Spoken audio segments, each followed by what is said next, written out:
Is not the female performer as great as they call it in one as in the other? Did not Garrick shine, and was he not ambitious of shining in every drawling tragedy that his wretched day produced? The productions of the Hills and the Murphys and the Browns. And shall he have that honor to dwell in our minds forever as an inseparable concomitant with Shakespeare, a kindred mind? Oh, who can read that affecting sonnet of Shakespeare which alludes to his profession as a player? Oh, for my sake do you with fortune chide, the guilty goddess of my harmful deeds. That did not better for my life provide than public means which public manners breeds. Thence comes it that my name receives a brand, and almost thence my nature is subdued to what it works in like the dyer's hand, or that other confession. Alas, 'tis true I have gone here and there, and made myself a motley to the view, gored my own thoughts, sold cheap what is most dear. Who can read these instances of jealous self-watchfulness in our sweet Shakespeare, and dream of any congeniality between him and one that, by every tradition of him, appears to have been as mere a player as ever existed, to have had his mind tainted with the lowest player's vices, envy and jealousy and miserable cravings after applause, one who in the exercise of his profession was jealous even of the women performers that stood in his way, a manager full of managerial tricks and stratagems and finesse, that any resemblance should be dreamed of between him and Shakespeare, Shakespeare who, in the plenitude and consciousness of his own powers, could with that noble modesty which we can neither imitate nor appreciate, express himself thus of his own sense of his own defects. Wishing me like to one more rich in hope, featured like him with friends possessed, desiring this man's art and that man's scope, I am almost disposed to deny to Garrick the merits of being an admirer of Shakespeare. A true lover of his excellences he certainly was not. For would any true lover of them have admitted into his matchless scenes such ribald trash as Tate and Cibber and the rest of them that, with their darkness durst affront his light?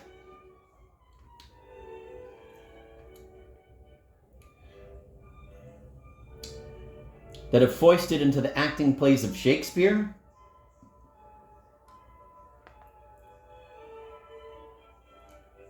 Would he have foisted that into the acting plays of Shakespeare? I believe it impossible that he could have had a proper reverence for Shakespeare and have condescended to go through that interpolated scene in Richard III in which Richard tries to break his wife's heart by telling her he loves another woman and says, if she survives this, she is immortal. Yet I doubt not he delivered this vulgar stuff with as much anxiety of emphasis as any of the genuine parts, and for acting, it is as well calculated as any. But we have seen the part of Richard lately produce great fame to an actor by his manner of playing it, and it lets us into the secret of acting and of popular judgments of Shakespeare derived from acting. Not one of the spectators who have witnessed Mr. C's exertions in that part, but has come away with a proper conviction that Richard is a very wicked man and kills little children in their beds, with something like the pleasure which the giants and ogres in children's books are represented to have taken in that practice. Moreover, that he is very close and shrewd and devilish cunning, for you could see that by his eye.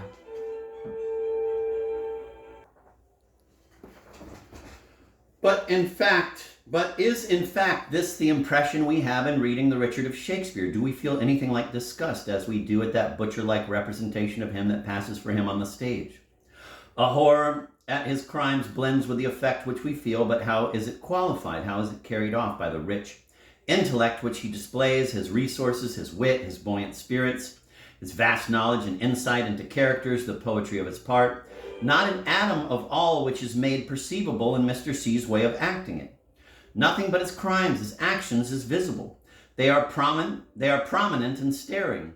The murderer stands out, but where's the lofty genius, the man of vast capacity, the profound, the witty, accomplished Richard? The truth is, the characters of Shakespeare are so much the objects of meditation rather than of interest or curiosity as to their actions that while we are reading any of his great criminal characters, Macbeth, Richard, even Iago, we think not so much of the crimes which they commit as of the ambition, the aspiring spirit, the intellectual activity which prompts them to overleap those moral fences. Barnwell is a wretched murderer. There is a certain fitness between his neck and the rope. He is the legitimate heir to the gallows. Nobody who thinks at all can think of any alleviating circumstances in his case to make him a fit object of mercy.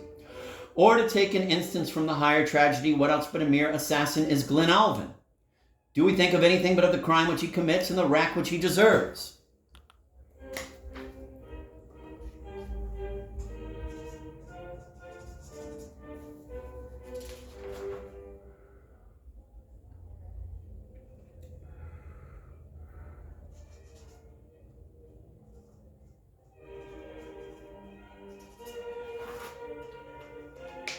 That is all which we really think about him.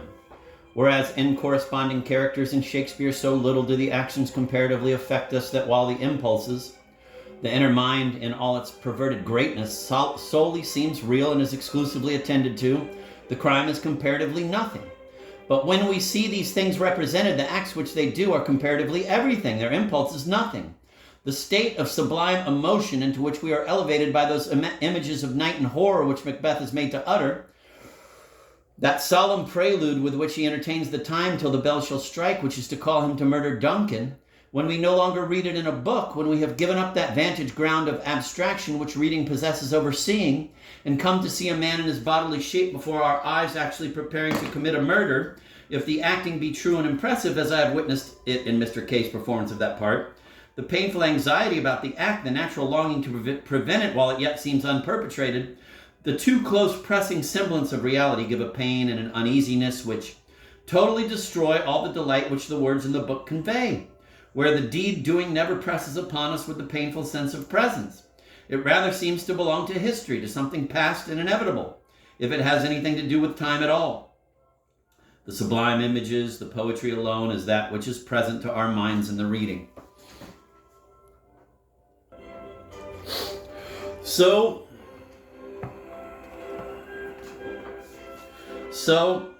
to see Lear acted, to see an old man tottering about the stage with a walking stick, turned out of doors by his daughters in a rainy night, has nothing in it but what is painful and disgusting. We want to take him into shelter and relieve him.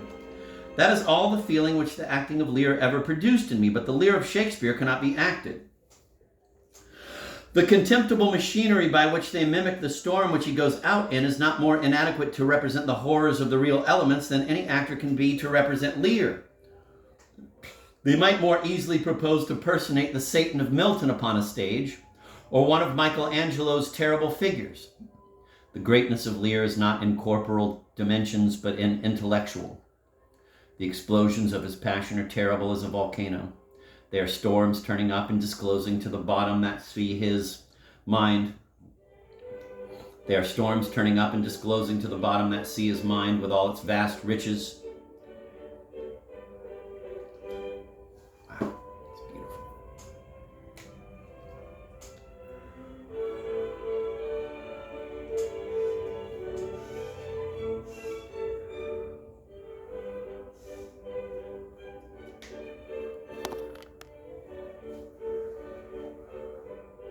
They are storms turning up and disclosing to the bottom that sea his mind with all its vast riches. It is his mind which is laid bare. This case of flesh and blood seems too insignificant to be thought on, even as he himself neglects it. On the stage we see nothing but corporal infirmities and weakness, the impotence of rage. While we read it, we see not Lear, but we are Lear. We are in his mind. We are sustained by a grandeur which baffles the malice of daughters and storms. Unbelievable.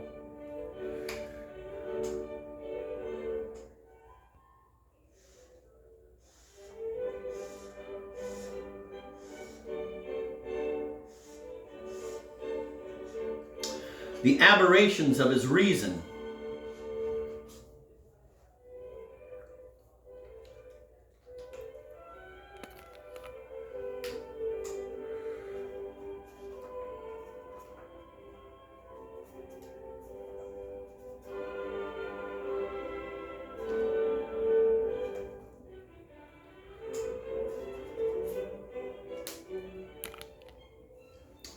I'm going to reread that.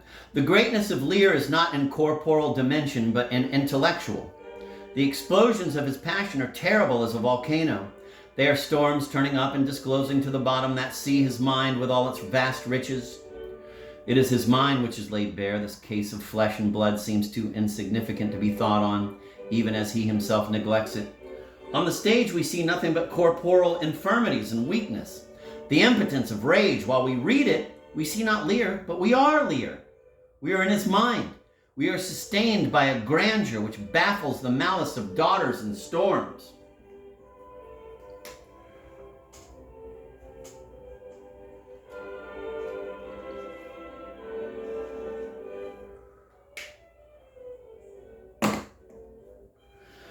In the aberrations of his reason, we discover a mighty irregular power of reasoning, immethodized from the ordinary purposes of life, but exerting its powers as the wind blows where it listeth, at will upon the corruptions and abuses of mankind, what have looks or tones to do with that sublime identification of his age with that of the heavens themselves, when in his reproaches to them for conniving at the injustice of his children, he reminds them that they themselves are old?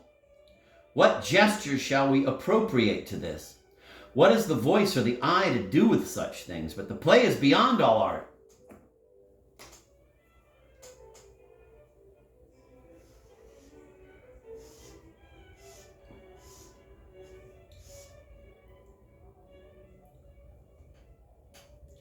But the play is beyond all art, as the tamperings with it show. It is too hard and stony. It must have love scenes and a happy ending. It is not enough that Cordelia is a daughter. She must shine as a lover too. Tate has put his hook in the nostrils of this Leviathan. For Garrick and his followers, the showmen have seen to draw the mighty beast about more easily. Jesus. A happy ending, as if the living martyrdom that Lear had gone through, the flaying of his feelings alive, did not make a fair dismissal from the stage of life the only decorous thing for him. If he is to live and be happy after, if he could sustain this world's burden after, why all this putter and preparation? Why torment us with all this unnecessary sympathy? As if the childish pleasure of getting his gilt robes and scepter again could tempt him to act over again his misused station. As if at his years and with his experience, anything was left but to die.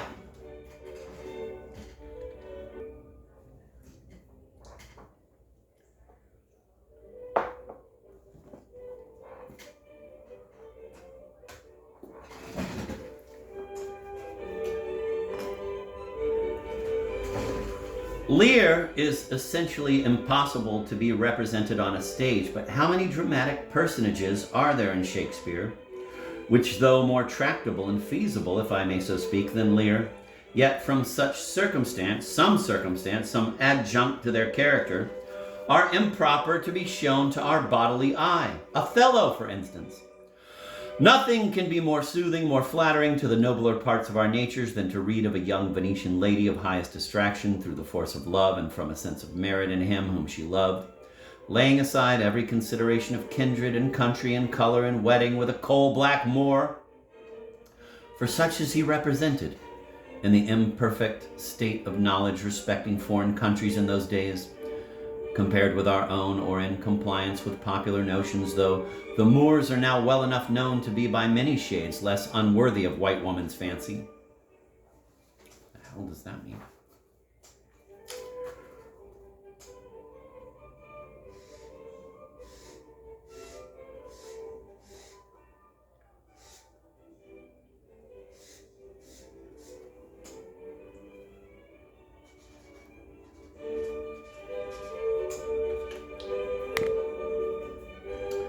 I'm going to reread that. Othello, for instance. Nothing can be more soothing, more flattering to the nobler parts of our natures than to read of a young Venetian lady of highest extraction, through the force of love and from a sense of merit in him who she loved, laying aside every consideration of kindred and country and color, and wedding with a coal-black Moor. For such he is represented in the imperfect state of knowledge respecting foreign countries in those days, compared with our own, or in compliance with popular notions, though the Moors are now well enough known to be by many shades less unworthy of white women's fancy.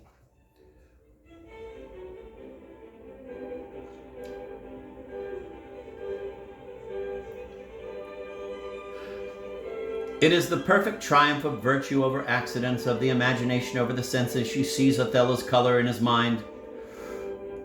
She sees Othello's color in his mind. But upon the stage, when the imagination is no longer the ruling faculty, but we are left to our poor unassisted senses. Wow, fucking unbelievable.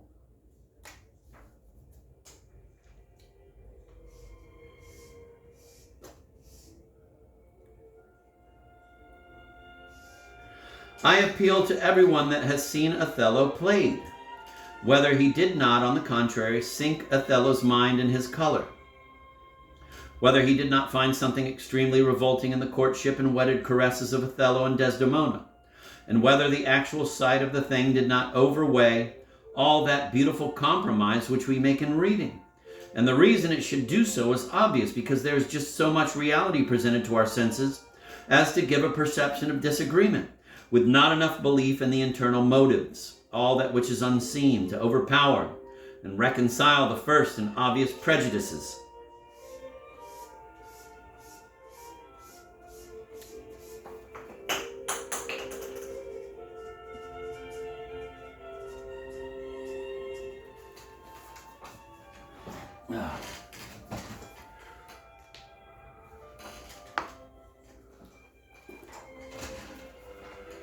The error of supposing that because Othello's color does not offend us in reading, it should also not offend us in the seeing, is just such a fallacy as supposing that an Adam and Eve in a picture shall affect us just as they do in the poem. But in the poem we for a while have paradisiacal senses given us, which vanish when we see a man and his wife without clothes in the picture. The painters themselves feel this, as is apparent by the awkward shifts they have recourse to make them look not quite naked, by a sort of prophetic anachronism antedating the invention of fig leaves. So in the reading of the play we see with Desdemona's eyes, in the seeing of it we are forced to look with our own.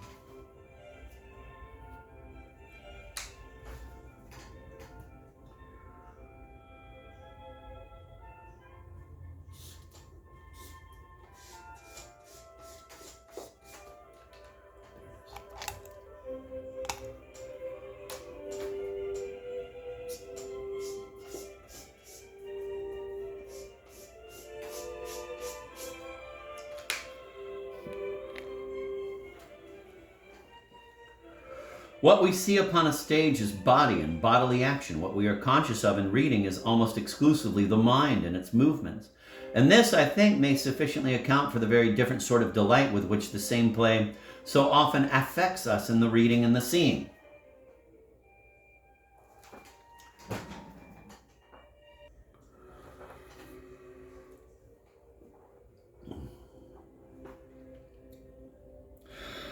It requires little reflection to perceive that if those characters in Shakespeare which are within the precincts of nature have yet something in them which appeals too exclusively to the imagination to admit of their being made objects to the senses without suffering a change and a diminution,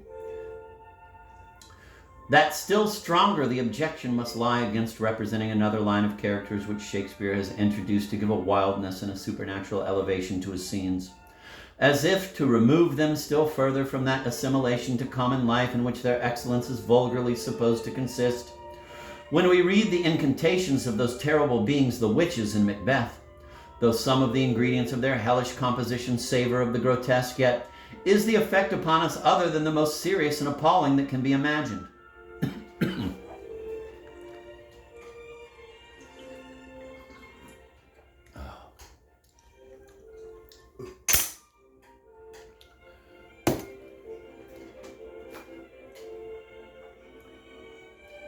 Do we not feel spellbound as Macbeth was? Can any mirth accompany a sense of their presence? We might as well laugh under a consciousness of the principle of evil himself being truly and really present with us. But attempt to bring these beings onto a stage and you turn them instantly into so many old women that men and children are to laugh at. Contrary to the old saying that seeing is believing, the sight actually destroys the faith. Wow, fucking unbelievably good.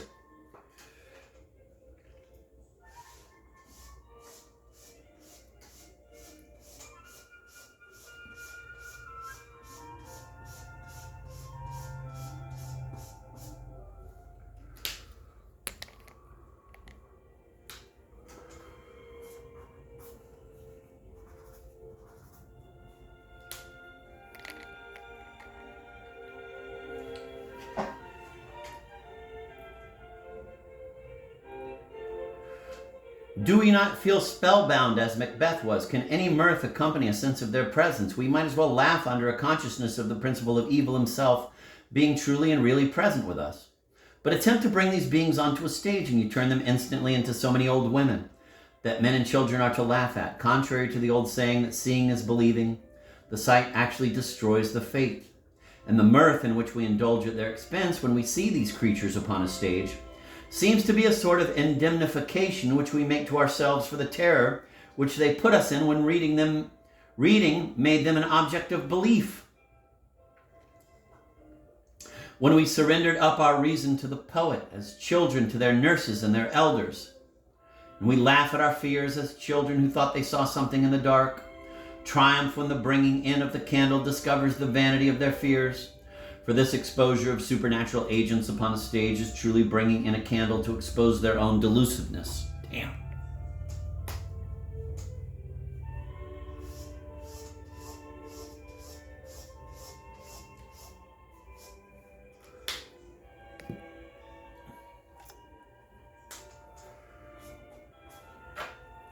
It is the solitary taper in the book that generates a faith in these terrors, a ghost by chandelier light, and in good company deceives no spectators, a ghost that can be measured by the eye and his human dimensions made out at leisure.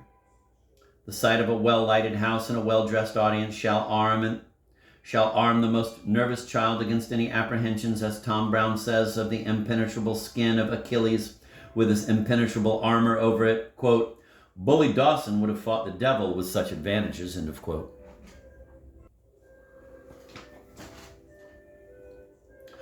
Much has been said, and deservedly, in reprobation of the vile mixture which Dryden has thrown into the Tempest.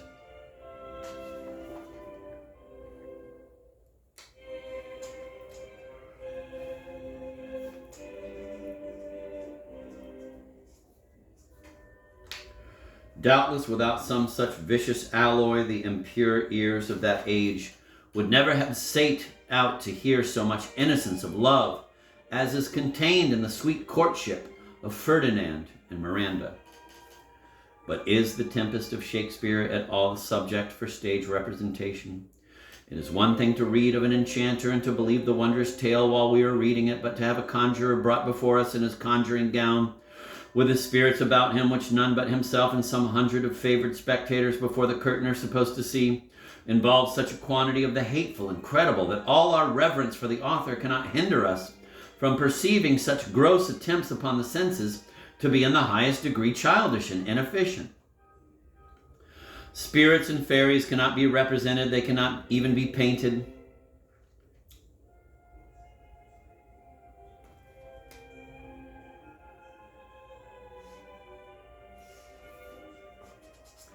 They can only be believed. But the elaborate and anxious provision of scenery which the luxury of the age demands in these cases works a quite contrary effect to what is intended. That which in comedy or plays of familiar life adds so much to the life of the imitation, in plays which appeal to the higher faculties, positively destroys the illusion which it is introduced to aid. A parlor or a drawing room, a library opening into a garden with an alcove in it, the street or the piazza of Covent Garden, does well enough in a scene. We are content to give as much credit to it as it demands. Or rather, we think little about it. It is little more than reading at the top of a page, "Scene, a garden." We do not imagine ourselves there. But we readily admit the imitation of familiar objects. But to think by the help of painted trees and caverns, which we know to be painted, to transport our minds to Prospero and his island and his lonely cell. It will be said these things are done in pictures, but pictures and scenes are very different things. Painting is a word of itself, but in scene painting there is the attempt to deceive, and there is the discordancy, never to be got over, between painted scenes and real people. Or by the aid of a fiddle dexterously thrown in an interval of speaking to make us believe that we hear those supernatural noises of which the aisle was full. The orrery lecture at the Haymarket might as well hope, by his musical glasses cleverly stationed out of sight behind his apparatus, to make us believe that we indeed hear the crystal spheres ring out that chime, which if it were to enwrap our fancy long, Milton thinks, quote, time would run back and fetch the age of gold, and speckled vanity would sicken soon and die, and leprous sin would melt from earthly mold. Yea, hell itself would pass away, and leave its dolorous mansions to the peering day.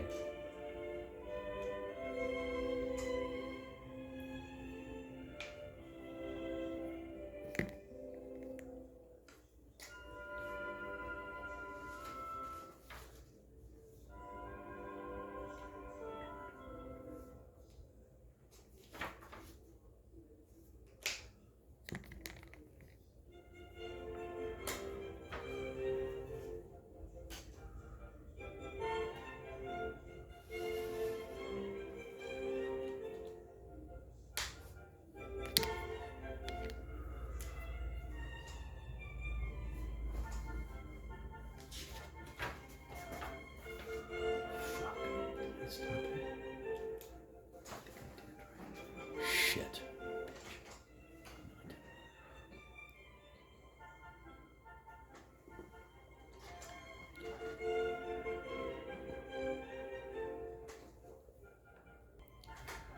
The Garden of Eden, with our first parents in it, is not more impossible to be shown on a stage than the Enchanted Isle, with its no less interesting and innocent first settlers.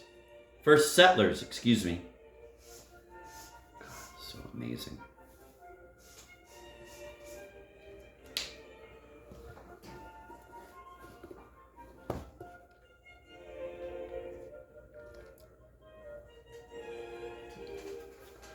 The Garden of Eden, with our first parents in it, is not more impossible to be shown on a stage than the Enchanted Isle, with its no less interesting and innocent first settlers. The subject of scenery is closely connected with that of the dresses, which are so anxiously attended to on our stage. I remember the last time I saw Macbeth played, the discrepancy I felt at the changes of garment which he varied, the shiftings and reshiftings like a Romish priest at Mass. The luxury of stage improvements and the importunity of the public eye require this. The coronation robe of the Scottish monarch was fairly a counterpart to that which our king wears when he goes to the Parliament House. Just so full and cumbersome and set out with ermine and pearls. And if things must be represented, I see not what to find fault with in this. But in reading, what robe are we conscious of? Some dim images of royalty, a crown and scepter, may float before our eyes, but who shall describe the fashion of it? Do we see in our mind's eye what Webb or any other robe maker could pattern? This is the inevitable consequence of imitating everything to make all things natural.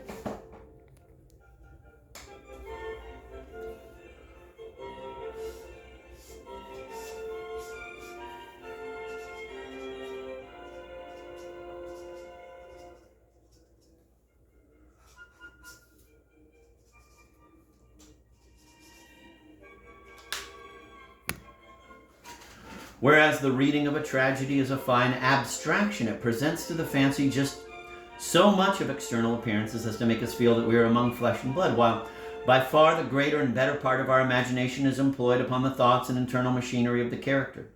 But in acting, scenery, dress, the most contemptible things call upon us to judge of their naturalness. Wow.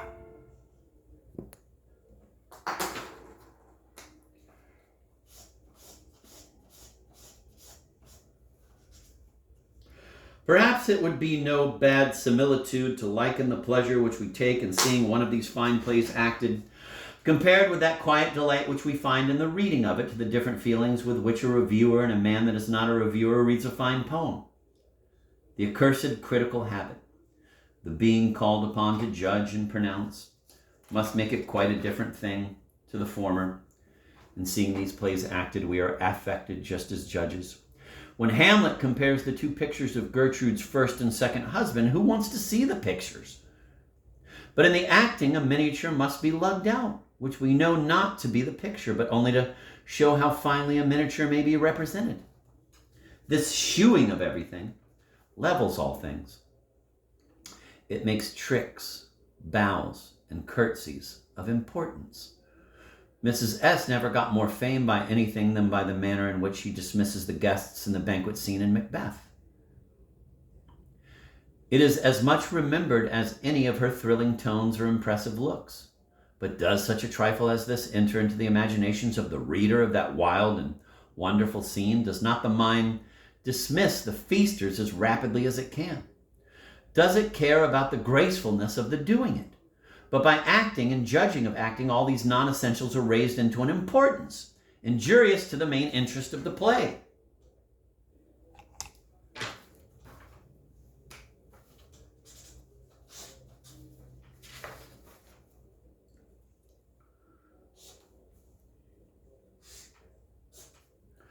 I have confined my observations to the tragic parts of Shakespeare. It would be no very difficult task to extend the inquiry to his comedies, and to show why Falstaff, Shallow, Sir Hugh Evans, and the rest are equally incompatible with stage representation. The length to which this essay has run will make it, I am afraid, sufficiently distasteful to the amateurs of the theater, without going any deeper into the subject at present. One final insult. Fantastic.